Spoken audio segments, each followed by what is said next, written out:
Captain James Mitchell walked slowly across the bridge of his ship, the Defiance. The metal floors made small sounds under his boots. Outside the big windows, space looked black and empty, filled with floating pieces of broken ships that had been destroyed long ago. James was not like most ship captains in the galaxy. He was human, and humans were new to space travel. Most alien species thought humans were too young and stupid to understand real technology. They said human ships were built wrong, with too many backup systems and weapons that were too big. But James did not care what they thought.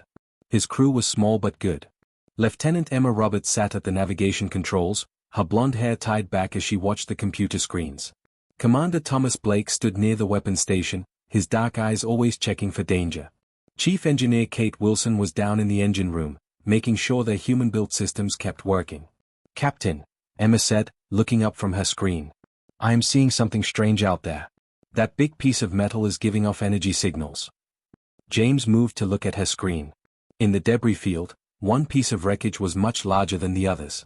It looked like part of an old warship, but it was huge, maybe 10 times bigger than their own vessel. Strange marks covered its black surface, and they seemed to move in the light from distant stars. "How long has it been floating out here?" James asked. Emma checked her instruments.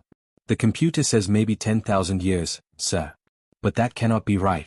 Nothing should have power after so long." Thomas moved closer to them, his face serious. "Captain, I am picking up data transmissions from that wreck. Very old signals, but I can read some of them. They mention something called Void Reaper technology." James felt his heart beat faster. Every species in the galaxy knew stories about the Void Reapers. They were supposed to be an ancient race that had been so powerful and dangerous that they could destroy entire star systems. The stories said they had vanished long ago, but nobody knew how or why.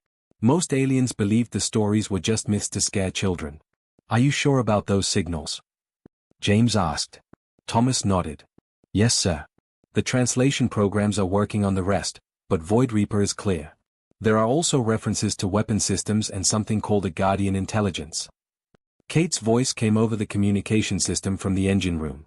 "Captain, our sensors are detecting some kind of artificial intelligence signal from that wreck. It is very faint, but it is definitely there." James stared at the ancient ship on the screen. Every rule in the Galactic Confederation manual said they should report the discovery and wait for proper authorities to investigate. Humans were supposed to follow orders from older, wiser species who had been exploring space for thousands of years longer. But James had not become a starship captain by following other people's rules. Humans had only joined the Confederation 50 years ago, and they were still treated like children who needed protection from dangerous things. That attitude made James angry. "Emma, take us closer to that ship," he ordered. "Sir," Thomas said carefully, "regulations say we must contact Confederation Command before investigating unknown alien technology. Especially something that might be connected to the Void Reapers." James turned to face his weapons officer. Thomas was a good man and a good soldier, but sometimes he worried too much about rules. "Thomas, do you think the Confederation would let humans study Void Reaper technology if we reported it?" Thomas was quiet for a moment. "No, sir. They would probably send us away and take over the investigation themselves." "That is right," James said. "They would study it for decades while keeping it secret from us. They would learn how to build better weapons and better ships, and humans would still be flying around in vessels they think are too primitive." Emma guided their ship closer to the ancient wreck. As they got nearer, more details became clear on their screens. The alien ship was not just big, it was massive. Their entire vessel could fit inside its docking bay. The metal was not like anything they had seen before. It looked almost alive, with curves and angles that hurt the eyes to look at directly. "Captain," Kate called from engineering, "the energy readings are getting stronger. Whatever is inside that ship, it is waking up." "Waking up?" James repeated. "The power levels are increasing slowly, like something is coming back to life after a long sleep. Our approach might have triggered some kind of automatic system." James made his decision. "Emma, find us a way inside. There has to be a docking port or landing bay somewhere." "Sir, are you sure about this?" Thomas asked. "If that really is Void Reaper technology, it could be extremely dangerous." James smiled, but it was not a happy smile. "Thomas, humans did not get into space by being afraid of dangerous things. We got here by being more stubborn and crazy than anyone expected." He walked back to his captain's chair and sat down. "Besides, think about it. If the Void Reapers were as powerful as the stories say, and if their technology is still working after 10,000 years, then maybe we should learn about it before someone else does. Emma found an opening in the side of the ancient ship, a bay that looked like it had been built for smaller vessels to dock. As their ship moved toward it, lights began to turn on inside the alien vessel. Old systems were activating, responding to their presence. Whatever happens, James said to his crew, we are about to make the most important discovery in human history. Are you ready? His crew looked at each other, then back at their captain. They were scared, but they were also excited. They were about to enter a ship that had been built by the most feared civilization in galactic history. Yes, sir, they said together. The Defiance entered the alien docking bay, and ancient doors closed behind them. The docking bay was huge and dark when their ship landed inside the ancient vessel. James and his crew put on their spacesuits and weapons, not knowing what they might find. The air outside might be poisonous, or there might be no air at all. As they walked down the ramp from their ship, lights began to turn on around them. The lights were not white like human lights, but deep red, like blood. They made long shadows on the walls that seemed to move and dance. The air is safe to breathe, Kate said, checking her scanner. But the temperature is cold, and there is something strange about the atmosphere. My instruments cannot identify all the gases. They took off their helmets but kept their weapons ready. The docking bay was so big that their voices echoed when they spoke. The walls were covered with the same strange markings they had seen on the outside, but up close, the markings definitely seemed to move and change shape. This technology is impossible, Kate whispered, running her scanner over the wall. The metal is not like anything we know. It seems to be alive somehow. And the power system, I cannot understand how it works, but it is producing more energy than our entire ship. Emma pointed to a doorway that had opened by itself when they approached. That way leads deeper into the ship, Captain. They walked through corridors that were the right size for humans. This surprised James. Most alien ships were built for creatures that were much taller or much shorter than humans. But these hallways, these doorways, even the height of the control panels, everything seemed designed for people exactly like them. The walls glowed with soft red light as they passed. Sometimes they could hear sounds, not mechanical sounds like engines or computers, but something that sounded almost like breathing, or like a giant heart beating very slowly. Captain, Thomas said quietly, I think we are being watched. My scanner is picking up movement, but I cannot see anything. They reached what looked like the main bridge of the ship. It was enormous, with control stations arranged in circles around a huge crystal structure in the center. The crystal was as tall as a tree and pulsed with bright red light that got stronger and weaker like a heartbeat. Emma walked toward one of the control panels. The symbols on it looked strange, but somehow familiar. Without thinking, she reached out and touched the surface. The moment her hand made contact, everything changed. The crystal exploded with light. Energy flowed through cables in the walls and floor. Screens came to life everywhere, showing star maps and weapon readouts and information in languages that should have been impossible to read, but somehow made sense. A voice filled the room. It was deep and powerful, like thunder, but it spoke inside their minds as well as their ears. Who dares wake the nemesis? The crew raised their weapons, but James stepped forward with his hands up. His heart was beating fast, but he tried to keep his voice steady. I am Captain James Mitchell of the human vessel Defiance.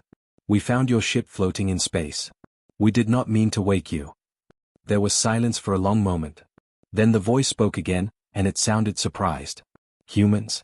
This is not possible. The bloodline was broken. The survivors fled to the far edges of the galaxy and forgot who they were. Yet you are here. And your mind patterns, I know these thoughts. I know this aggression, this curiosity, this refusal to surrender. What do you mean? James asked. What bloodline? What survivors? But before the voice could answer, alarms began to sound throughout the ship. On the screens around them, they could see space outside. Ships were appearing, lots of ships, from many different alien species. The ships were forming a circle around the ancient vessel. Captain, Thomas said, looking at his scanner, 12 different species out there. Altarians, Corrosians, Vortak, others. They all have their weapons aimed at us. Emma was still connected to the control panel somehow. Information flowed into her mind that she did not understand but somehow knew. They are not here to talk, Captain. They came to destroy this ship, and us with it. The voice, the one that called itself Nemesis, spoke again. They remember the old fear. They know what we were, what we could become again. They would rather murder you than risk our return. Our return? Kate asked. What are you talking about? We are humans, not Void Reapers. Are you so certain? Nemesis asked. Tell me, humans, when you fight, do you fight like other species? Do you follow their rules of war? Do you surrender when the odds are against you? James thought about human history.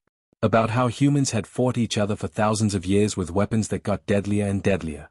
About how they had never given up, even when they were outnumbered or outgunned.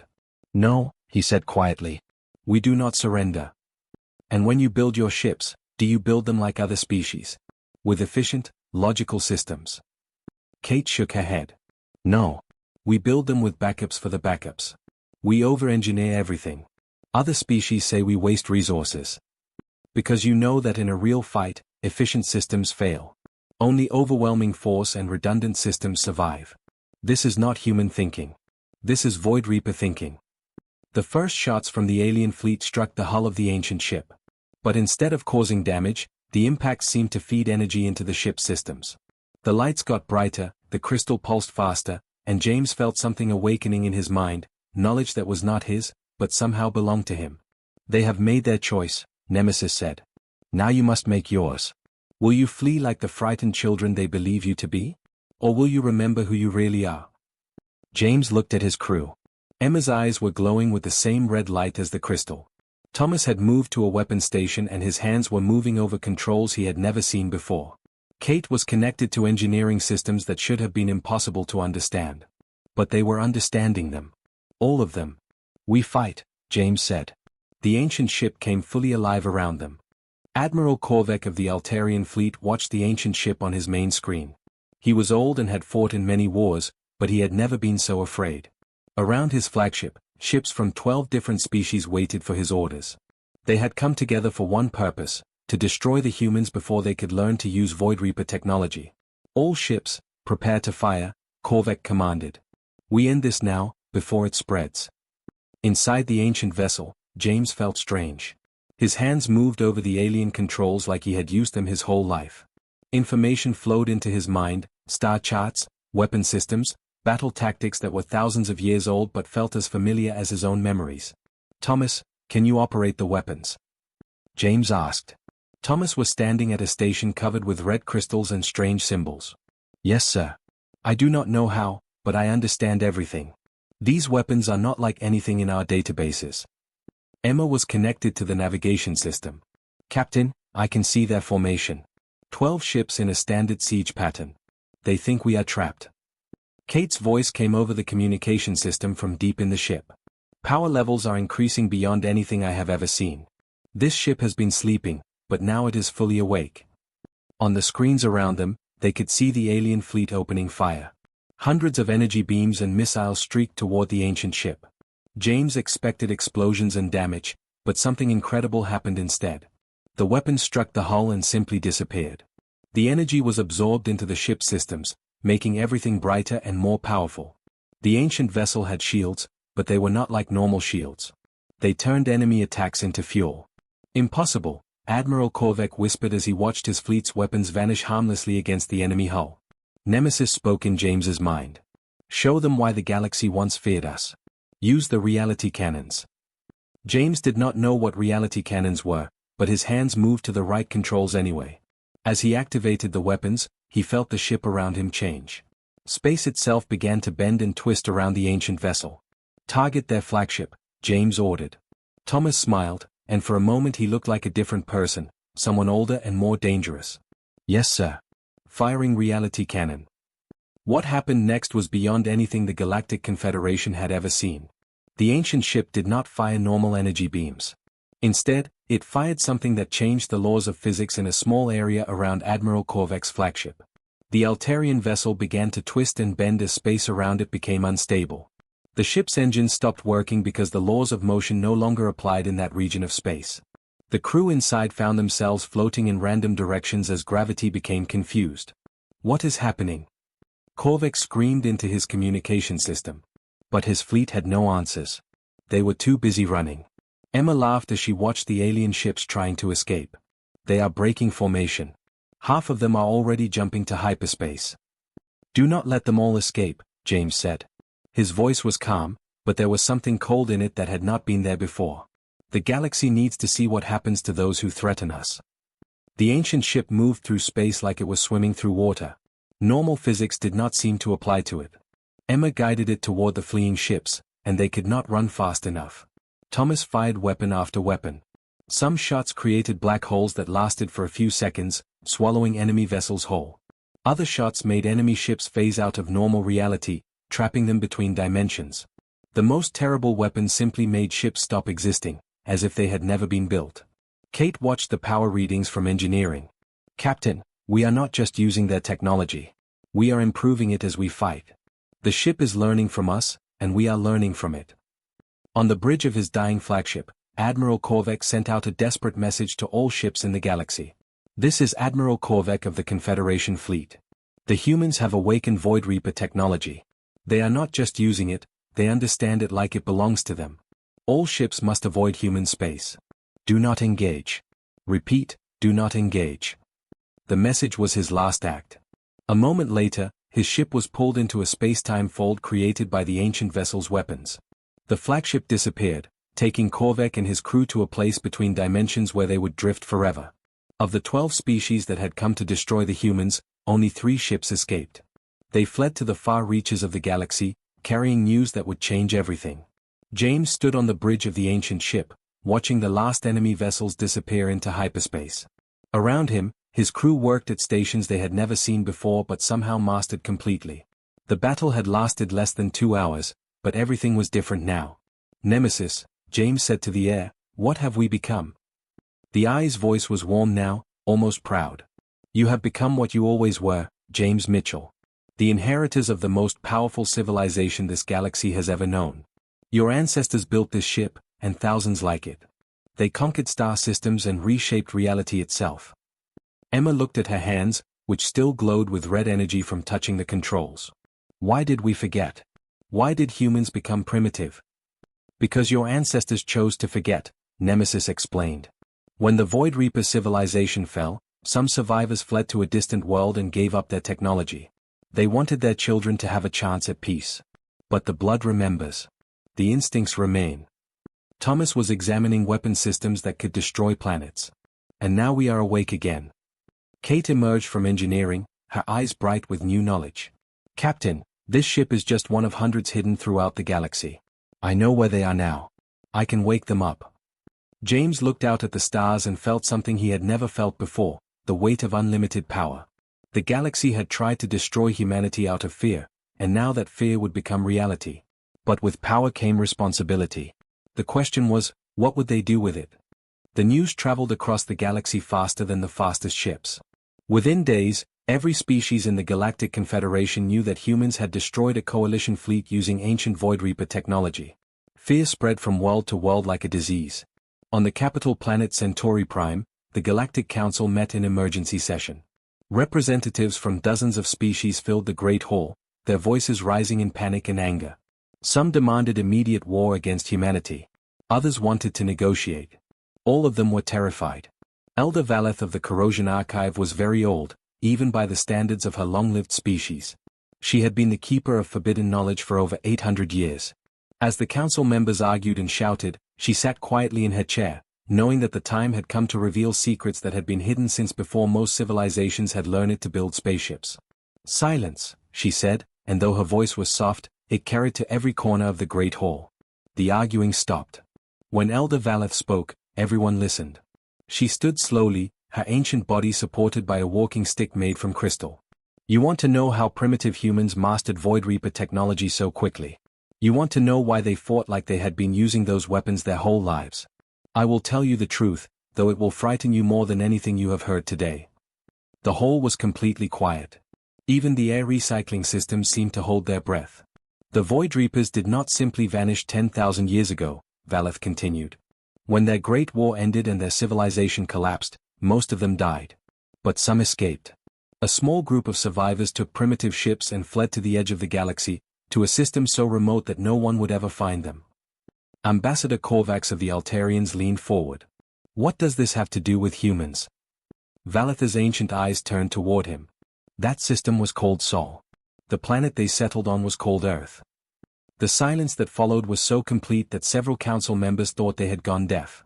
Then the hall erupted in chaos. Representatives jumped from their seats, shouting in a dozen different languages. Some called Valeth a liar. Others demanded proof. A few simply screamed in terror.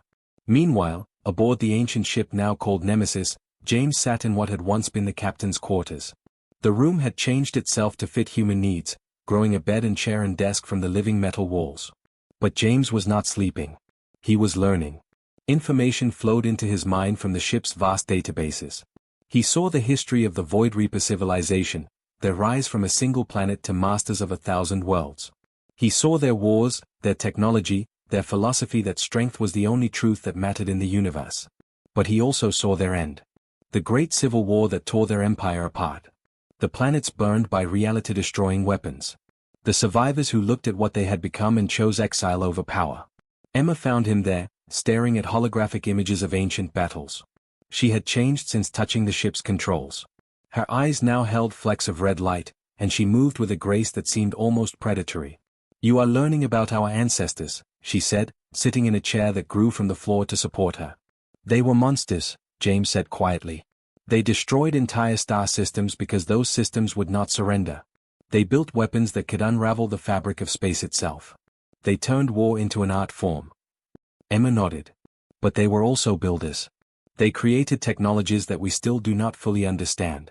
They explored regions of space that remain unmapped. They pushed the boundaries of what was possible." Kate's voice came over the communication system. "Captain, you need to see this.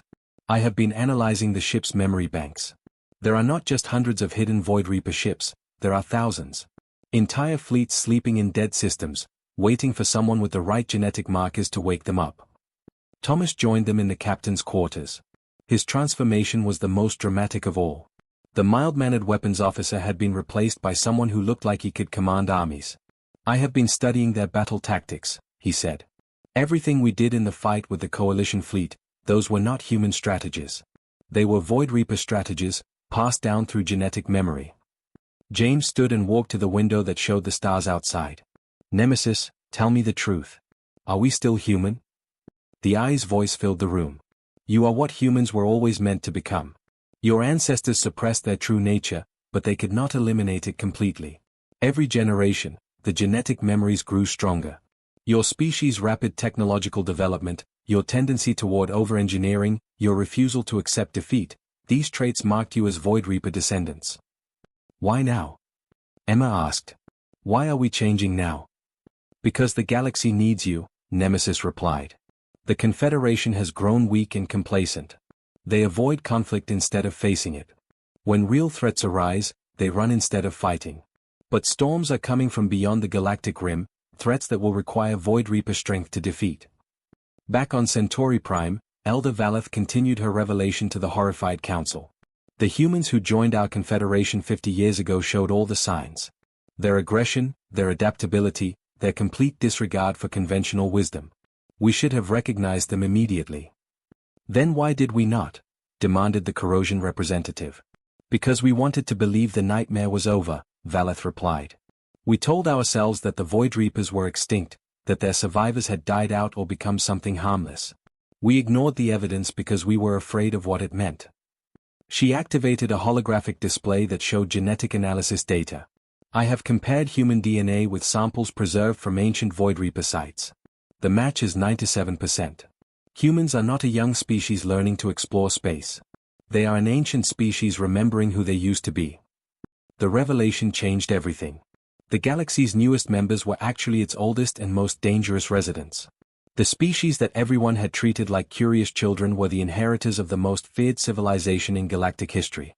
And now they were awake. 3 months passed like a slow-burning fire across the galaxy. The ancient ship Nemesis floated in space while Confederation fleets kept their distance, afraid to attack but unwilling to retreat completely. During those months, more Void Reaper ships awakened throughout the galaxy as humans found them and brought them back to life. James stood on the bridge of his flagship, no longer the same man who had discovered the ancient vessel. The ship had changed him, just as it had changed his crew. His eyes now held the same red glow as the ship's crystals, and when he spoke, his voice carried the authority of someone born to command fleets. Around the Nemesis, 37 other Void Reaper vessels floated in formation. Each one was crewed by humans who had found their true heritage. Kate had become an engineering genius who could rebuild reality itself. Thomas commanded weapon systems that could destroy planets. Emma navigated through dimensions that normal ships could not even detect. But they were not the same ships that had slept for 10,000 years. Under human guidance, the ancient technology had evolved and improved. The vessels were faster, deadlier, and more versatile than their original builders had ever imagined. "Captain," Emma reported from her station, "the Galactic Council has finally agreed to meet with us. They are sending a delegation to neutral space." James nodded but did not smile. After 3 months of hiding behind their fleets, they want to talk. I wonder what changed their minds. The answer came from Kate in engineering. "Sir, our sensors are detecting massive energy signatures at the galaxy's edge. Something big is coming through the barrier between our galaxy and the void beyond. The Confederation's deep space monitoring stations are going silent one by one." Thomas looked up from his weapons console. "Whatever is out there, it is making the Confederation species run like scared animals. Their border fleets are retreating toward the core worlds." "The Devourers have arrived," Nemesis said, its voice filling the bridge. "I have been expecting them for 10,000 years. They are the reason your ancestors built ships like me. They are the reason the Void Reaper civilization became so powerful." James felt a chill that had nothing to do with the ship's temperature. "What are Devourers?" "Beings from outside our reality who consume entire galaxies. They turn stars into fuel and planets into raw materials for their war machines. Your ancestors fought them for centuries before the Civil War weakened us too much to continue the fight." The meeting with the Galactic Council took place on a space station in the neutral zone. James arrived alone, though his fleet remained close enough to respond if needed.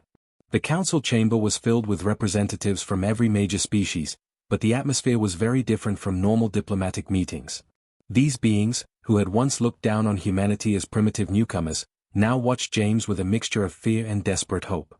They knew what was coming from beyond their borders, and they knew their own fleets could not stop it. Chancellor Vrex of the Confederation spoke first.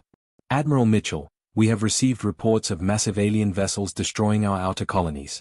Our best scientists cannot identify the technology or predict their next moves. We need your help." James sat calmly in his chair, studying the faces around the table. These same beings had tried to execute him and his crew just months ago. Now they came begging for protection. "You want the Void Reapers to save the galaxy that tried to destroy us," James said quietly.